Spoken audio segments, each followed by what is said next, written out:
Greetings, fellow citizens of the vast Obsidian community. Welcome to another video in the Obsidian for Noobs video series, featuring tutorials, tips, and tools for new users of the Obsidian personal knowledge management software. In today's video, I'm going to cover the basics that a new Obsidian user needs to know in order to begin using Obsidian's YAML Frontmatter properties. YAML Frontmatter allows Obsidian users to create a structured, organized, consistent format for associating identifying information with the notes in our vaults. In particular, this video will cover the following topics: the advantages of using YAML Properties, what is YAML Frontmatter, YAML Frontmatter Properties, YAML Property Names and Values, YAML Property Types, creating and employing a template using YAML Properties, conducting searches using YAML Properties, how YAML Properties are used with the Base's core plugin, and filtering a Base's database with respect to tags. The advantages of using YAML Properties. Using YAML Frontmatter is not essential when working in Obsidian. You can create fully functional and useful vaults without ever having to resort to YAML. However, that being said, YAML does offer some powerful advantages for Obsidian users, particularly if you're using Obsidian to manage knowledge or information. YAML Frontmatter makes searching more efficient, enhances template usability, and is absolutely essential when working with Obsidian's Base's core plugin. Let's jump in and take a look. What is YAML Frontmatter? Obsidian's YAML Frontmatter is a block of metadata that is placed at the very beginning of a note. Metadata is simply data about data. In other words, it is data that identifies or describes other data. For example, the metadata for a digital photo might be the date, time, and place the photo was taken. The important data is the photo itself, while its metadata provides identifying information about the photo. For another example, the metadata for a book might be the author's name, the genre, and the copyright date. The important data is the book's content, while its metadata provides identifying information about the book. In Obsidian, the content of your notes is the important data, but you can use YAML Frontmatter to provide identifying data about each note, such as the date it was created or an identifying category that it belongs to. YAML Frontmatter Properties. The specific pieces of metadata that constitute a note's YAML Frontmatter are called YAML Properties. Each piece of metadata is represented as a property name, property value pair, with an associated property type icon. The property name is typically referred to simply as property, and its associated property value as its value. Please note that Markdown formatting is not supported in Properties, and hashtags do not create tags when used in Properties. In the example on screen, we see the property is book title, and its associated value is Harry Potter. This piece of YAML Frontmatter is identifying a note in an Obsidian Vault that contains information about the book Harry Potter. Obsidian provides several predefined property names, but users are free to create their own. In the on-screen example, the property book title was created by the user. Additionally, there are 6 predefined property type icons used by Obsidian. To open the YAML Properties section in a note, we type 3 hyphens just below the note's title. When you do that, you will immediately see the note's YAML section open. Let's see how all this works in an Obsidian Vault. Okay, I'm in my Obsidian test vault, and I'm in a note that I've called YAML Demos. I'm clicking directly beneath the title, and I'm going to type 3 hyphens, and that will open the YAML Frontmatter section, or the YAML Frontmatter interface. 1, 2, 3, there it is. The icon here is the property type. In this window, we put the property name, and here we put the associated property value. Or again, simply the type, the property, the value. When you type in the property name window, any existing property names will open. Some of these are the predefined Obsidian property names, for example, alias and CSS classes, tags. Other ones are ones I've created for further demos I'm going to do later in this video. So I can select a predefined property name. If I've had ones I've created and I want to use it, I can select that, or I can create a brand new property name simply by typing it in this window. Let me create a property called book title. And for its associated value, I'm going to put Harry Potter. I've just created a YAML property. It's called book title, and I've assigned a value to it, Harry Potter. If I want to add a new property, I simply click the Add Property icon, and I can select a property here, or I can create my own.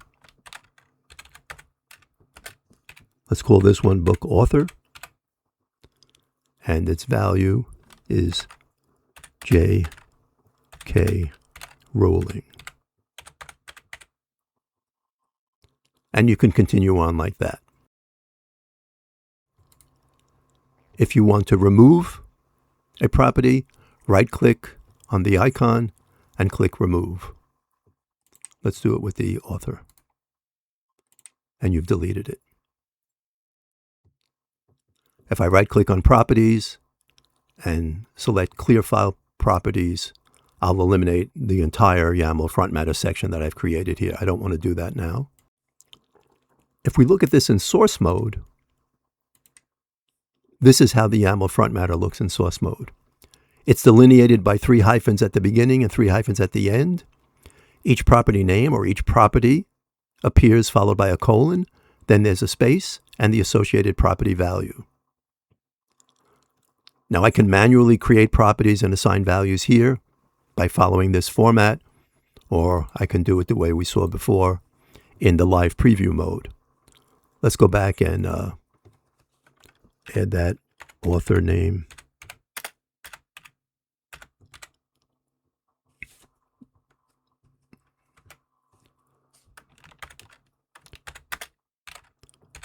I'll speed this along.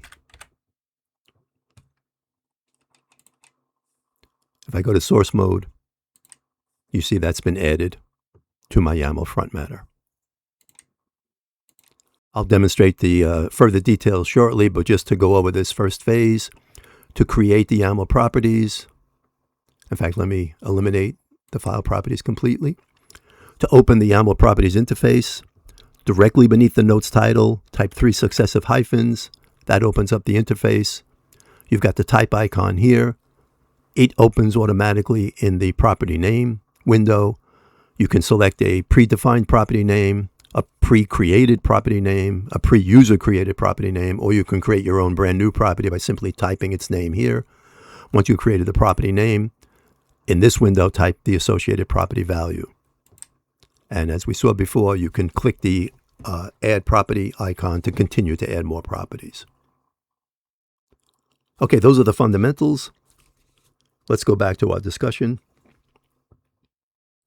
Okay, again to review just before we move on, as we just saw in the demo in the Vault, we see an icon on the left, a window for the property name, and a window for the property value. When you click in the property name window, any existing properties that you created will appear. The predefined Obsidian properties appear here as well. You can select one, or you can simply type in your own property and create a new one. Once you've done that, you type in the associated property value. And we saw that there's a little icon that says Add Property with a plus sign in it. When you want to add more properties, simply click that, and a new line opens, and you can go ahead. So that's where we are so far with this. All right, as I mentioned, in addition to a name and a value, each property also has an assigned property type, which determines the kind of values the property can store and how Obsidian handles them. A property's type is identified by the icon that appears to the left of the property name. That property type can be changed by clicking on the icon, and I'll demonstrate that in a moment. Obsidian supports the following property types. The basic and default property type is text. That's simply a single line of text. It could be one word or multiple words. If the property you have is of type text, it can only have one value. The second property type, list, allows more than one value to be assigned to a property. The way you use that is you type in the first value, then press the Enter key. You'll see a little X appear after that value that allows you to delete it later if you want to, and then it opens up space for you to type another value. So the list property type is designed for properties that you anticipate will have multiple values associated with them. The third property type is number, and this refers to a literal number. In other words, a number that you could perform arithmetic on. Not phone numbers, not social security numbers. Actual literal numbers. Integers and decimals are both allowed for the number property type. The fourth property type is checkbox. Checkbox properties are either true or false. An empty checkbox is treated as false. A checkbox with a check in it is treated as true. In live preview, you'll see this represented as an actual checkbox. In source mode, you won't see a checkbox. You'll see that a value of either true or false is assigned to that property. And again, I'll demonstrate all this in the vault shortly. The fifth property type is date, and the sixth one is date and time. Both of these follow the formatting for date and time that you have in your operating system. That format is not set in Obsidian. It corresponds to the date and time format you have set in your operating system. If you want to change the format, you've got to change it in your operating system preferences. In other words, in Windows preferences or whatever operating system you're using. These are the 6 property types in Obsidian. Text, a single word or a single line of text. List allows multiple values to be assigned to a single property. Number means a literal number. A checkbox is treated as true if the checkbox is checked. It's treated as false if the checkbox is unchecked. So you would use the checkbox property type for properties that you anticipate have either a true or false value. And the date and time property types correspond to the date and time formats that are set in your operating system's preferences. Let me demonstrate this now in Obsidian. Okay, back in the vault. Let's get directly under the title. I'll type the 3 hyphens. There's our YAML Properties interface. Let's say I'm creating a note about a book or a documentary, and I want to list the topics that this book or documentary cover. So I'm going to create a property called topics. Now, by default, Obsidian always assigns the text property type, which is indicated by this icon, to the property you create. But you can change that depending upon your needs. Now, I've called this topics in plural because I anticipate that it might have more than one value. In other words, my book or the documentary that I'm discussing here might cover a variety of different topics. So since I anticipate the possibility of having more than one value, I cannot leave it as the text type because text only allows one value. So I'm going to right-click here, and I'm going to hover over property type, and I'm going to select list. Notice the icon changes. It looks like a bullet list. And now I can put multiple values for this property. So let's say this book or documentary covers history, politics, and finance. So first I'll type history as one of the topics it covers. When I'm ready to add a new value to this, a new topic, I simply hit the Enter key. Little X appears. This allows me to delete this at any time. And it moves over to the next space, and I can enter another value. I'll say politics now. Enter, and finance. Enter again. And now I have several values associated with this particular property. But I can only do that because I made it of the list type. If I had left it as text, I would only be able to assign one value to it. I can delete any of these values by clicking the X here. In source mode, if your property is of list type, the actual values are listed underneath it, preceded by hyphens. Let's take a look at that. I'm going into source mode, and there it is. My property or property name is topics, and since it has multiple values, they're listed underneath it, and each one is preceded by a hyphen. Let's go back to live preview. I'll delete politics by clicking the X after it. Go back to source mode, and you can see it's gone. I'll click this to add another property. Let's call this one publication date. I want this to be of the date type. So I right-click on the icon, and I select date. Now I can manually enter the date here. In other words, I can enter 2 numbers for the month, 2 numbers for the day, and 4 numbers for the year. Or I can click on this calendar icon, and it opens up a calendar interface, which by default is set at the current date. But I can maneuver around the calendar, navigate around it, and select any month and any date. So let's go to August 14th, and there it is. Or I can manually type in my own date.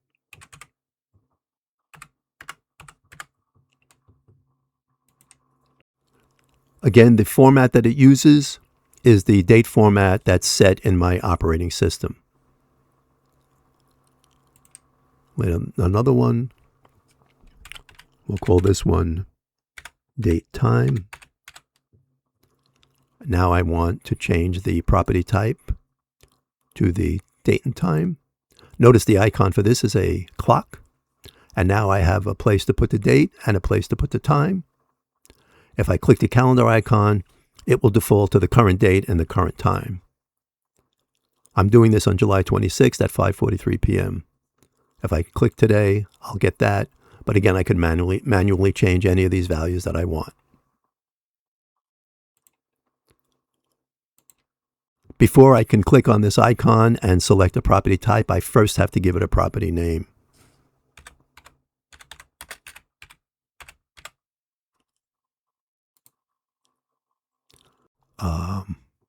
I'll make this one a checkbox type.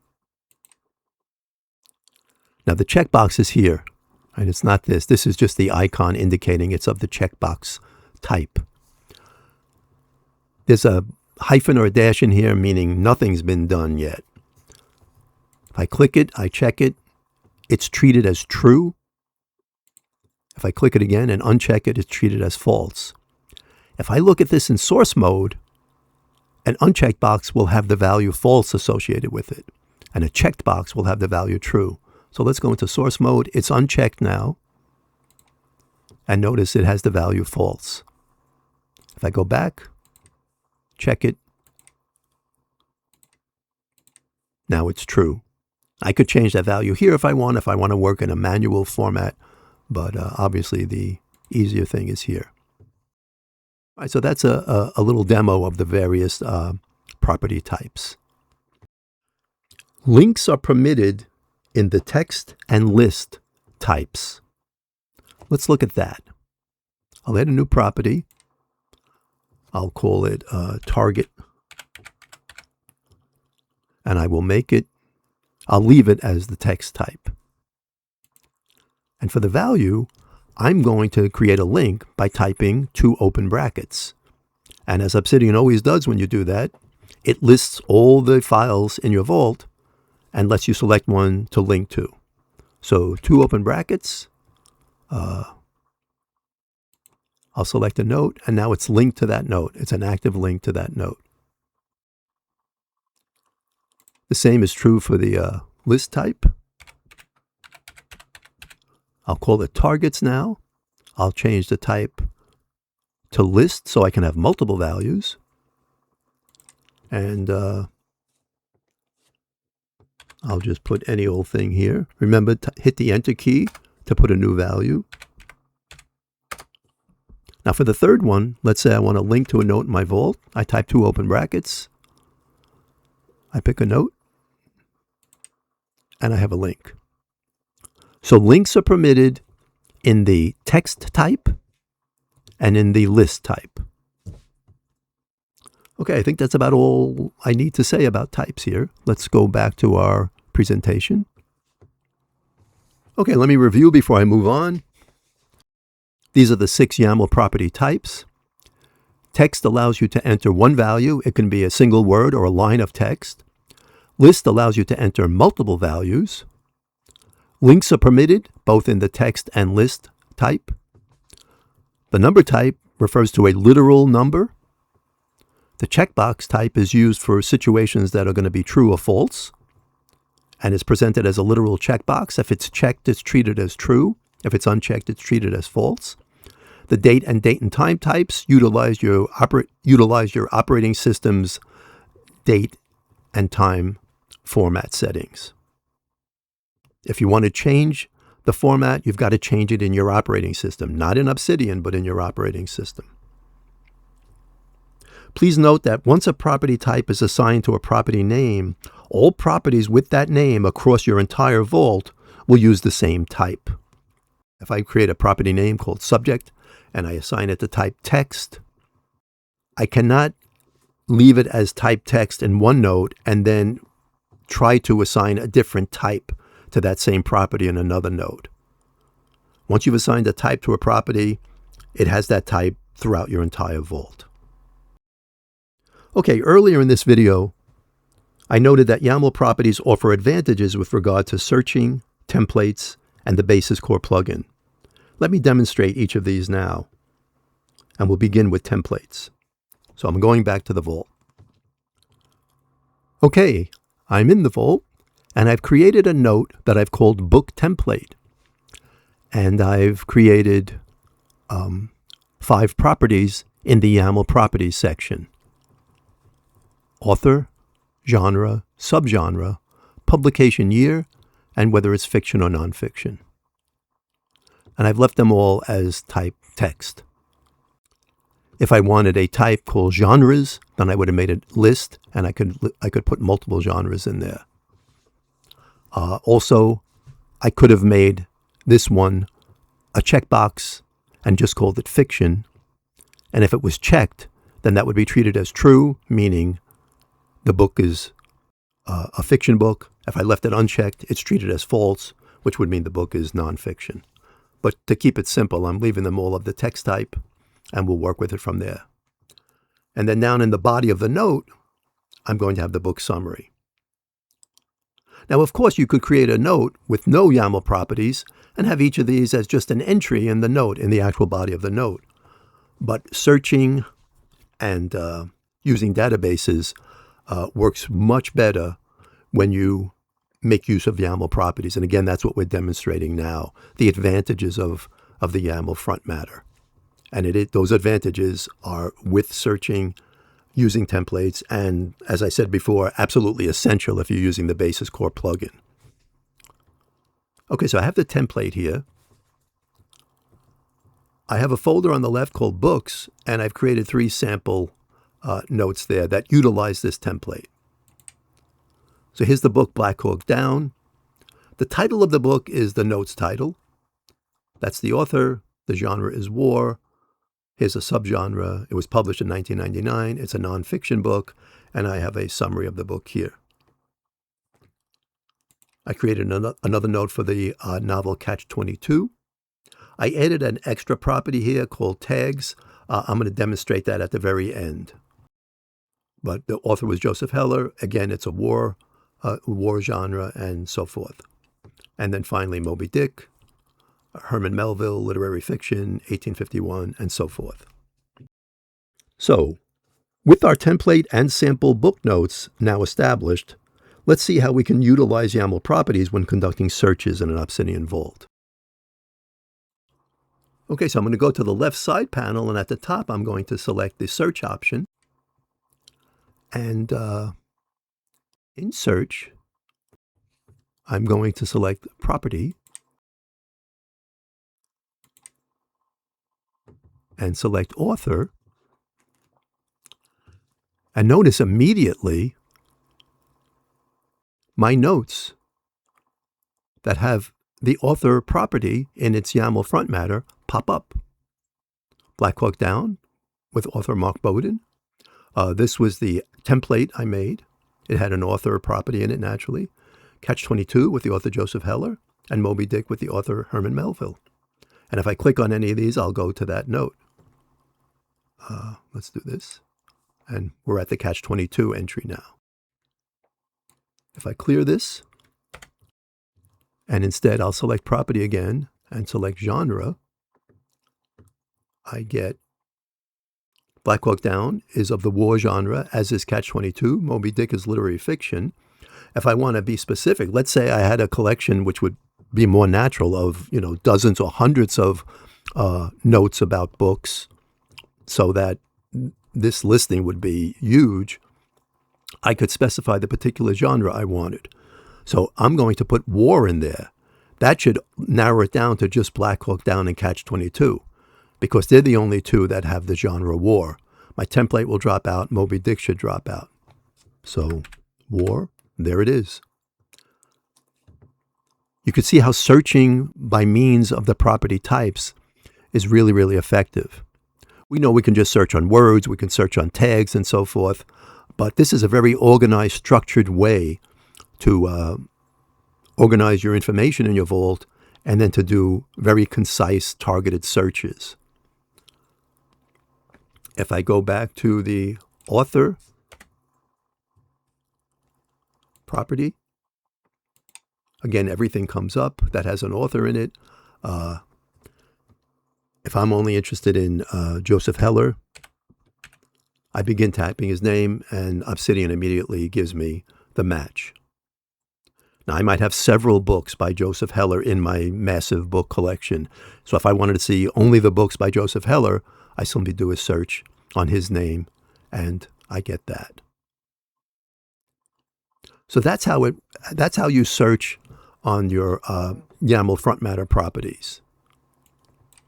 You go to the left side panel, open the search feature, and then select property,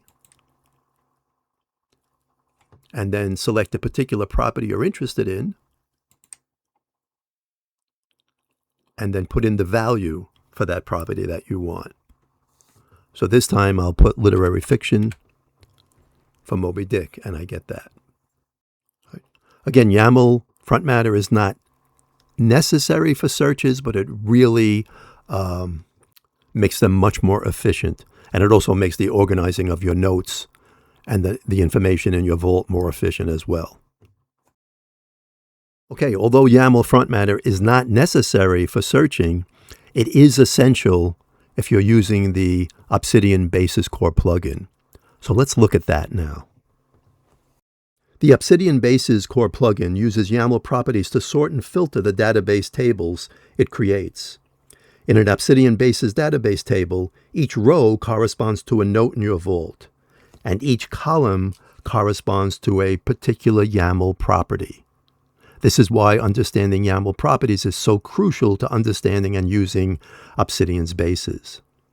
Let's take a look at a simple example that shows exactly how YAML properties are used in an Obsidian Basis database.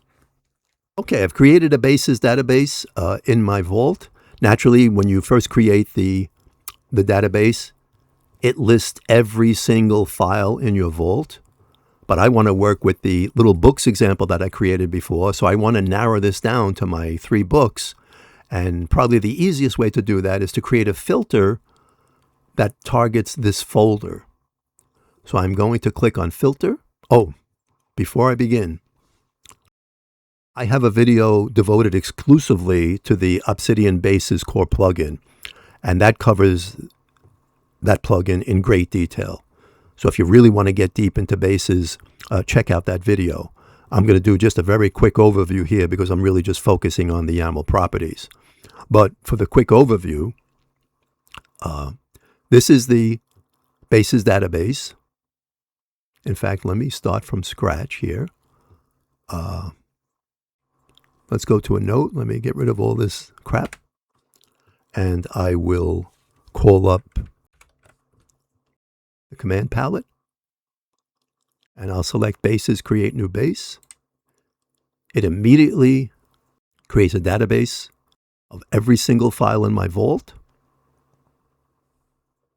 If I click on Properties here, I can select which properties I want referenced in this database, and those properties will appear as the columns in my table. Now the file name obviously is selected by default, and that's for the notes, that's the notes title. I'm going to want to limit this database to the books for the example that I created earlier.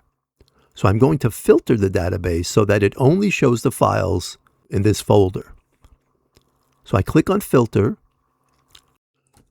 Each filter has three parts: a property, that's the first part, an operator, and a value. So the property I'm interested in here is the folder. The operator I want is. In other words, I want to target the folder that is books. So I'll leave is as it is. I'll click here and I'll select books. And when I do that, this filter is telling the database only show the files that are in the folder called books. That's how I'm filtering it. And when I click this, I should only see in the files column here, Black Hawk Down, Catch-22, and Moby Dick. And you can see that's exactly what happened. Property, operator, value. Filter this database only to the folder that's called books, and only show me the files in that folder. That's what I'm saying here. Again, there's a lot more to the Basis plugin. Check out my video. I think it's called The Basics of Obsidian's Bases, and I'll go into that in great detail. By the way, within that video, I do a very quick primer on YAML properties, because as you can see, the two are completely connected. All right, what do I want to show in this table? To indicate what I want displayed in the table, I click on Properties here at the upper right, and I want to select the properties that pertain to my books. So those are author, fiction, nonfiction, genre, publication year, subgenre. I believe that was it. I believe that's all I had. You can move a column around by clicking on the column heading and bringing it to a different location. Now you can see why YAML properties are essential to using the Basis Core plugin. The columns in your database table, in a Basis database, are the YAML properties in your notes. YAML properties and the Basis Core plugin go hand in hand. So if you want to use the Basis database plugin, you have to understand at least the fundamentals of YAML. Okay, let's do some filtering here. Again, this is very simple, obviously. I only have 3 entries, but we can imagine a book collection that has hundreds of books. To set up the filter, I first select the property I'm interested in. So let's go down to Author, and let's leave it as is. And let's say I want to only see the books by Joseph Heller.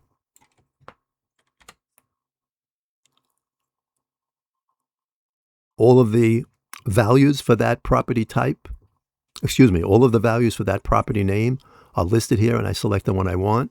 And now I have filtered the database to only show books by Joseph Heller.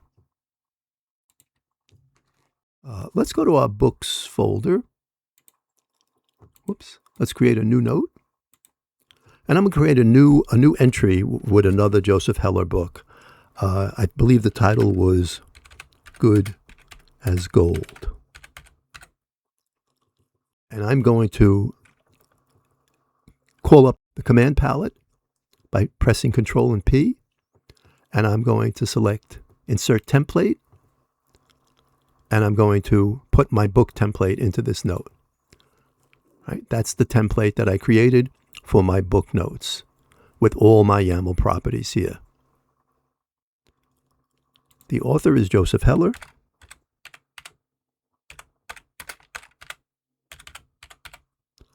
The genre,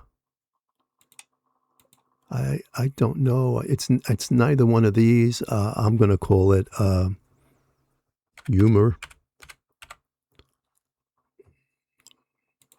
And it's fiction.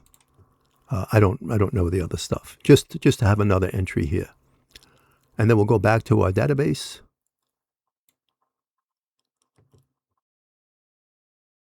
And notice immediately it updated. Good as gold was added because of my filter. I'll delete that filter by clicking the trash can to the right of the filter that I created. I'm back to the complete database. I can limit it to, again, folder is, and now I've got my books listed. Right? I could create a view for this so that it always stays here. I don't want to get too heavily into basis here. Like I said, I've got a basis video that goes into this in great detail. So if I create a new filter, add filter, and now I want author is Joseph Heller, I get Joseph Heller's books. If I change this to Herman Melville, I should get Moby Dick. If I delete it, all the books in my folder will be shown. So again, not to sound like a broken record, but it's very important. YAML properties are essential when working with the Basis Core plugin. Right? Your Basis database is a table with all the files in your vault down the left column. The headings are the YAML properties. Right? They're a critical component of these database tables. Okay, let me show you a little tip here. This is something that confuses people sometimes because it's counterintuitive. If you want to filter a Basis database with respect to a tag, it won't work if you use the filter property file tags, even though that might seem like the logical approach. All right, let me demonstrate what I'm talking about here. Let me go to the catch-22 note. And remember I said I added an additional property here called tags, right? That's one of the predefined property types in Obsidian, and it has a tag icon to show what it is. It's like when you use the pound symbol with a word as a tag in your notes. And I gave it the tag absurdist. That's one of the words used to describe this book. If I go to my database and I want to search on that tag, I want to filter on that tag, and I look at the options here, I see file tags. That might be the thing that I would logically pick. Right? File tags is, and I want absurdist. So I select it, and I get nothing. Now, we know that the Joseph Heller entry, the Joseph Heller note, has a tag in its YAML properties that says absurdist, and it doesn't come up. The problem is we're not supposed to do it on file tags. The way we do it is, and this is the trick I'm showing you, you pick in the property section file, and then here, as the operator, you pick has tag. This file, in other words, this note, has the tag absurdist. When I click it now, the Joseph Heller Catch-22 book will show up. And there it is. I didn't put that property here. If I do,